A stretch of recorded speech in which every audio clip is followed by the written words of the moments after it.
Saúde e Vida volta falando sobre transplante de medulas. No bloco anterior, a gente falou que a medula ela é gelatinosa, a medula óssea é gelatinosa, está dentro dos ossos, principalmente dos ossos da parte superior do corpo, e que em determinadas patologias, que essa medula não funciona direito, né, essa medula óssea não funciona direito, não produz as células do corpo de maneira correta, ela tem que ser transplantada. Agora, para isso, é preciso matar essa medula primeiro. Como fazer isso? Parece algo extremamente violento. Só de imaginar já me dá arrepios, né? Você falar em matar uma parte do seu próprio corpo. Né, deputado? Como se faz isso, Ellen? Existem dois tipos de transplante, né? O transplante autólogo, que é da própria pessoa, e o transplante alogênico, que é o que vem de outra pessoa, né? Em ambos os casos, como você disse, precisa matar a medula. Como que a gente faz isso? A gente faz doses altas de quimioterapia, né? Mas são doses muito altas, né? Que elas matam a medula, que ela não consegue vir a produzir de novo. Então, a gente tem que devolver uma medula para o paciente. No caso, pode devolver a própria medula, dependendo do tipo de patologia da pessoa, né? Ou uma medula de uma outra pessoa, de um irmão, às vezes, quando não acha o irmão compatível, até uma pessoa que é um desconhecido, né? Mas aí a compatibilidade é mais difícil. Isso. Mas eu fico imaginando, doutor, como é que... Olha, se a medula óssea, ela produz os glóbulos brancos, que são a sua defesa, né? Os glóbulos vermelhos, que se você não estiver funcionando direito, você vai ter uma anemia. Se ela produz as plaquetas, que são responsáveis pelo não sangramento, né? Se você mata isso, por algum tempo essa pessoa vai ficar sem produzir. Como é que é isso? Isabel, como é que fica esse sangue? Fazer uma dúvida que muita gente deve ter. Dentro desse quadro ainda, né? Quer dizer, uma forte dose de quimioterapia para você matar a célula doente, matar assim, a medula, né? Doente, né? A medula doente, não é? E substituí-la. Uma curiosidade, essa sessão de quimioterapia, digamos assim, é a quimioterapia no corpo todo, ou ela é localizada, digamos assim, eu fico imaginando como se fosse um laser em cima daquela célula. Mas se ela está espalhada, como é que é isso? Daquela medula. É uma curiosidade assim. Eu também tenho. Quer dizer, existe como você fazer quimioterapia localizada, direcionada, ou a quimioterapia é efetivamente para o corpo todo, e dentro do corpo, obviamente, essa célula vai ser extirpada, digamos assim. Na verdade, a quimioterapia que a gente faz, ela é endovenosa, né? Ela é para o corpo inteiro, não é localizada. Nem tem como, né? Acho difícil, né? E ela mata as células boas, as células ruins, que é o objetivo, mas ela também mata as células boas. Olha só. Né? Por isso que acaba destruindo todas as células do sangue, não só as cancerígenas, né? Porque senão, como a gente disse, né, tem algumas células que estão ali atrapalhando a medula de funcionar. A quimioterapia não vai ali e mata só a célula leucêmica, ela mata também as que estão funcionando, né? E daí vem aquele período de aplasia, que é aquele período que você perguntou, como que eles vão ficar sem produzir. Pois eu estou aqui impressionada. Né? O que você faz? A pessoa, se passar um vírus da gripe, é que ela morre ou não? É algo extremamente delicado esse momento, não é? Complementando o que a doutora Ellen falou, a gente faz a chamada mieloablação, que é a morte da medula óssea, de dois modos, tanto com químio quanto com radioterapia.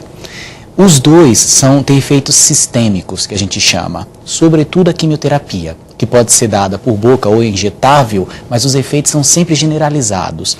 Perfeito. Essas drogas, elas são muito tóxicas à medula óssea, mas além de tóxicas à medula óssea, elas também são tóxicas aos outros órgãos. Pois coração, uma coisa pulmão, bem violenta, bexiga, né? Sim.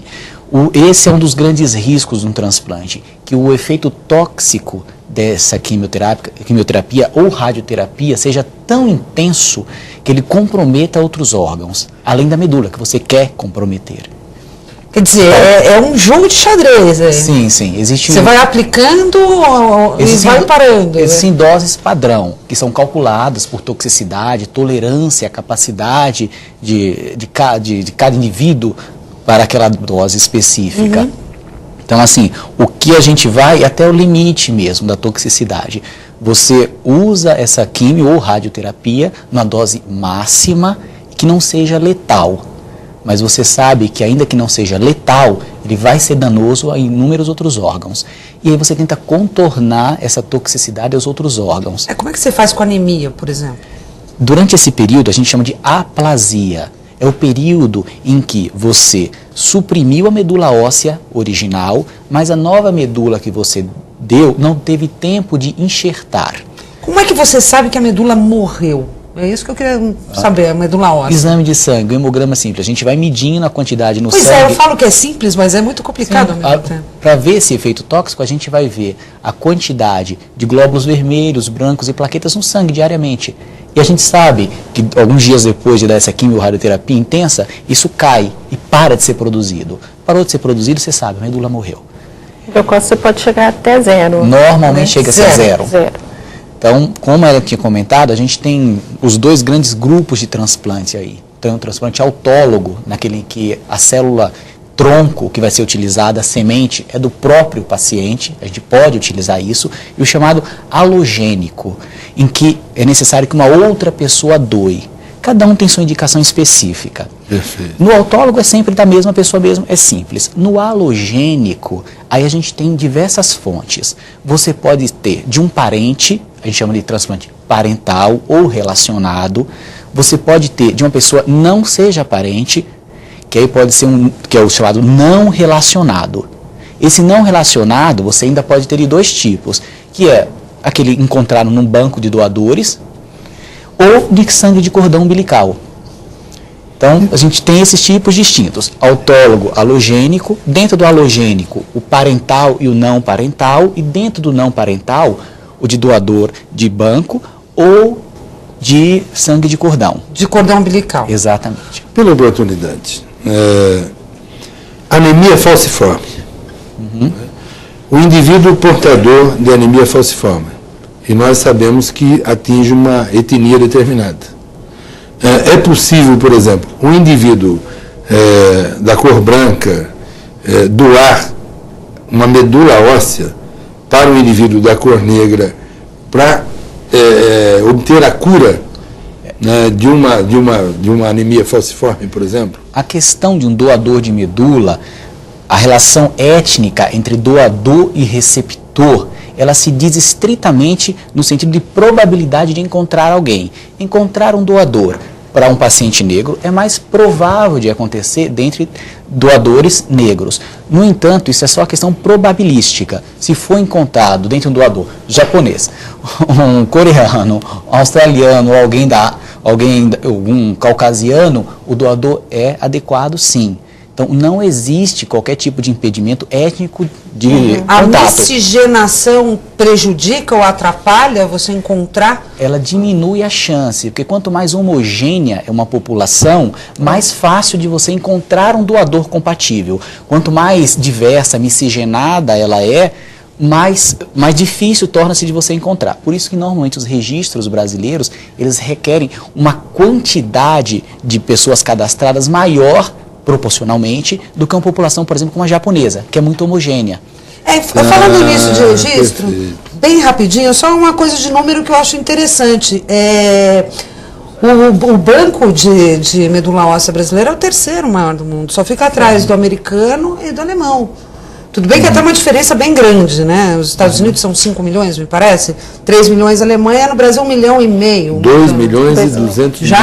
Já. Então os números que eu tenho estão bem defasados, olha só. Melhor ainda, porque as pessoas estão doando, mas ainda é pouco. Bem, existiu no Brasil campanhas muito boas, muito bem elaboradas, contaram, além do Ministério, dos hemocentros, com a ação de ONGs também, que conseguiu mobilizar uma quantidade muito grande de pessoas para se cadastrar. Depois seria interessante a gente falar o que a pessoa faz para doar a medula. Na verdade, isso que há um cadastro, a pessoa faz um cadastro de doação, ele se habilita a ser doador. Então, assim, o que aconteceu nos últimos anos foi um incremento imenso nesse registro. Há 10 anos atrás, acho que menos de 200 mil, até agora mais de 2 milhões de pessoas cadastradas, tornou-se o terceiro banco. Então, assim, existe já uma quantidade muito razoável de pessoas. É necessário, obviamente, aumentar um pouco mais esse banco. Essa é uma política gerenciada pelo INCA, pelo Instituto Nacional do Câncer, e, se eu não me engano, a nova política do INCA seria melhorar tanto o padrão desse registro, como em regiões que ainda não tiveram uma quantidade boa de pessoas cadastradas, intensificar nessas regiões. Por quê? Pelas questões étnicas.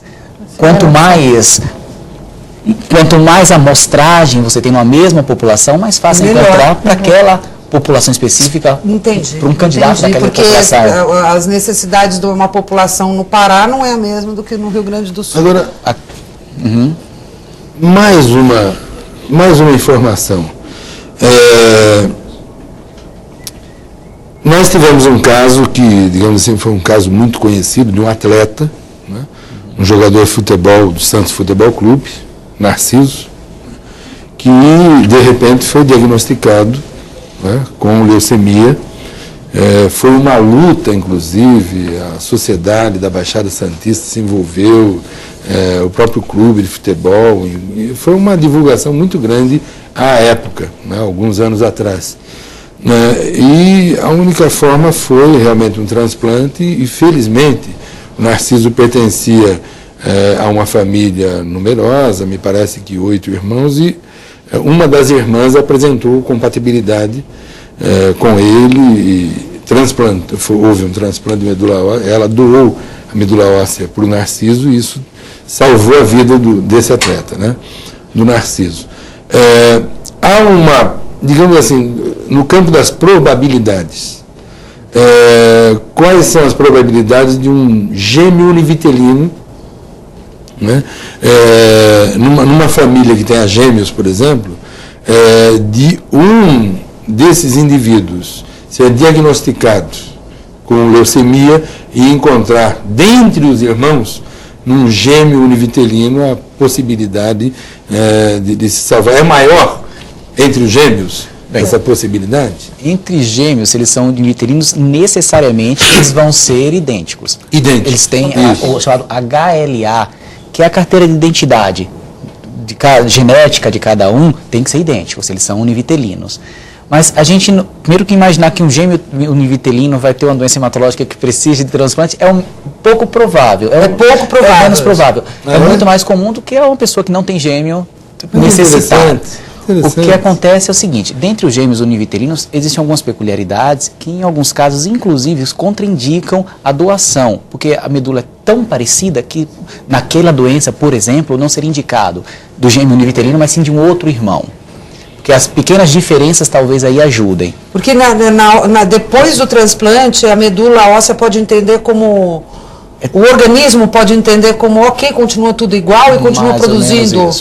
Ela identifica de como maneira tão parecida, a medula doada identifica o corpo do receptor com algo tão parecido que ela não tem ação contra a leucemia, por exemplo. Então, isso é diferente. Interessante. Mas falando da questão probabilística, o que a gente tem hoje? Primeiro, a gente tem que lembrar que nem todo mundo tem a sorte de ter uma família muito grande. E hoje, cada dia, a gente tem uma quantidade menor de irmãos. É só irmãos que você acha? Não necessariamente. Primos. Mas não necessariamente entre irmãos, mas a chance de encontrar entre irmãos é infinitamente maior. Muito maior do que entre outros parentes. O que acontece primeiro é isso, é que a gente não tem mais famílias tão numerosas. No campo das probabilidades, os aparentados são irmãos que oferecem uma maior probabilidade. São os irmãos. Então, assim, você tem entre os relacionados, não necessariamente apenas irmãos, mas outros parentes. A chance de encontrar um relacionado familiar é em torno de 30%. Só que a gente tem que lembrar que hoje as famílias estão cada vez menos numerosas. Então, família de filho único, né? Então você não vai ter a chance de encontrar um irmão compatível. Por isso se torna tão importante os bancos também. Eles já são importantes de qualquer modo.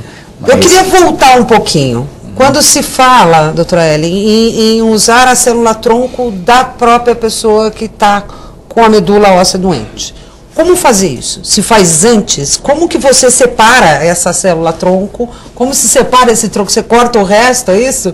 E segura o tronco? Como fazer isso? Como é que isso funciona? No caso, o transplante autólogo de medula, ele não tem indicação para todas as doenças da medula óssea, né? Tudo tem a sua indicação, né? Por exemplo, no caso de mieloma múltiplo, de linfoma, a gente usa o transplante autólogo de medula. O que vem a ser isso? Na verdade, a gente vai fazer aquela dose de quimioterapia, né, para matar a medula do paciente. Então, o paciente, ele interna para receber essa medula. Só que antes disso, existe um preparo para coletar a própria medula do paciente, né? Você vai dar, o paciente, ele tem... A melhor resposta é quanto menos doença o paciente tiver. Antes dele ir para o transplante, ele passou antes por uma sessão de quimioterapia. Entendi. Né? Daí a gente dá uma injeçãozinha durante 5 dias, né, que a gente chama de fator de crescimento, para estimular a célula tronco, a célula da medula, a ir para a circulação sanguínea. Entendi. Né? Daí a gente pode retirar essa célula de 2 maneiras, né? Uma seria para um método de aférese, que é ambulatorial, que é a mais comum. Como é que é isso? Explica. O paciente, ele recebe, então, essa injeção durante uns 5 dias, até atingir um nível aceitável para a gente dizer assim, não, essa célula já está na circulação, eu posso tirar. Certo. Tá? Daí, o paciente, ele fica sentado mesmo, um procedimento ambulatorial. É como se fosse uma... Não é tirar o sangue, é como se fosse um método de... Existe a plaqueta aférese, que é aqueles pacientes que só tiram a plaqueta. É praticamente igual. A máquina, ela vai pegar apenas as células tronco e vai devolver o resto para o paciente. Entendi. Tá? Esse procedimento, ela separa. Esse procedimento, ele pode durar de 2 a 4 horas. Tá? Então, ela vai separar essa célula, né? Então, vai guardar na bolsa e o resto vai ser devolvido pro paciente. Certo. Né? E daí nós vamos medir quanto que tem dessa célula tronco para ver se ela é suficiente para a medula do paciente depois se recuperar. Né? Às vezes pode precisar de 2 procedimentos de aférese, que a gente diz. Entendi. Né? Então é um procedimento que demora aproximadamente 2 horas. De 2 a 4 horas. Geralmente 4 horas. Se for célula embrionária? Das células embrionárias, está falando da doação através do sangue de cordão. Exatamente, sangue de cordão. Você vai ter... Existe uma diferença básica entre um banco de doadores adultos, um cadastro, na verdade, que é só um cadastro, e um banco de sangue de cordão, em que eles estão de fato estocados lá. Então, o que acontece é que esse sangue de cordão que está estocado lá tem uma quantidade de células tronco, e isso já está armazenado. Então, você pega essa amostra e usa como enxerto. Essa é a diferença. O limitante é que muitas vezes a quantidade é pequena, então existe uma limitação, sobretudo, no receptor. Isso pode ser muito pouco para quem está recebendo. Para quem está recebendo. Hoje em dia você pode utilizar até mais que um doador para o mesmo receptor. Essa é uma possibilidade. Se for célula de cordão umbilical. De cordão umbilical. Você pode usar... E uma amostra no mesmo doador. Como é que fica a compatibilidade no caso do cordão? As duas têm que ser compatíveis com... Você tem que ter a sorte de encontrar pelo menos 2 bolsas. É mais fácil no caso? Mais difícil. Mais difícil? É ainda mais complicado. Você imagina... Do que no cadastro? No cadastro, você vai encontrar um doador adulto, que deve doar uma quantidade suficiente para o receptor. Entendi. Se você, no banco de cordão, tem uma amostra que não é suficiente para o receptor, tem que conseguir a sorte de encontrar mais uma bolsa com a característica semelhante, que possa ser também transplantada. São processos bem mais complicados. Hoje a quantidade, como a Ellen está comentando, de transplante autólogo e halogênico são distintas. A maioria dos transplantes hoje realizados são chamados autólogos, que esses no que você é o próprio doente, é o próprio doador da medula. A gente captura essas células aí precocemente antes do transplante. Como ela explicou, dos 2 passos. Então, a primeira fase de você capturar células tronco do paciente, que você captura, seja através da aférese, como a Ellen falou, que lembrou a hemodiálise, uma filtragem de sangue. Você filtra, aspira para um lado, filtra, separa a fração que você quer e pela outra veia você devolve o restante. O restante. Então você tem aquela bolsa capturada lá, que é glóbulos brancos, rico em célula-tronco. Na verdade é uma bolsa cheia de glóbulo branco, com um monte de célula-tronco no meio. Essa bolsa de enxerto é congelada, o paciente então está preparado para receber o transplante propriamente dito, já que a gente já mediu lá, como a Ellen falou, que a célula é suficiente e ele está preparado para o transplante. Então, a internação propriamente dita para o transplante, a bolsa está pronta em quantidade suficiente. Está esperando a medula lá morrer, exato. A óssea morrer. Aí você vai fazer aquele processo, normalmente com químio, ou pode ser com radioterapia, também para destruir a medula original, e após isso aí você devolve aquelas células-tronco que você já capturou num primeiro momento. Bom, a gente tem que ir para o intervalo, mas o deputado quer fazer uma pergunta, a gente deixa lá no ar. Não, era exatamente a respeito disso, né? O que vale para o cordão umbilical vale também para a placenta, ou seja, nós já fizemos um debate aqui, uma oportunidade, sobre a questão das células-tronco, né? E eu me recordo que houve assim uma abordagem sobre isso, quer dizer, a possibilidade ou não de o indivíduo ao nascer ter uma parte da placenta junto ou separados do cordão umbilical, que teriam, portanto, essas células-troncos e seriam armazenadas para a eventualidade de, no futuro, ele ter uma doença identificada aí, uma doença do sangue e tal. Vale para o cordão umbilical a placenta também? Existe essa possibilidade? A gente vai falar sobre isso no próximo bloco, e tem aquelas histórias também, que parece coisa de novela, de ter um segundo filho para salvar o outro, para ver se tem compatibilidade. Eu acho que cabem as duas questões, mas isso daqui a pouco no próximo bloco.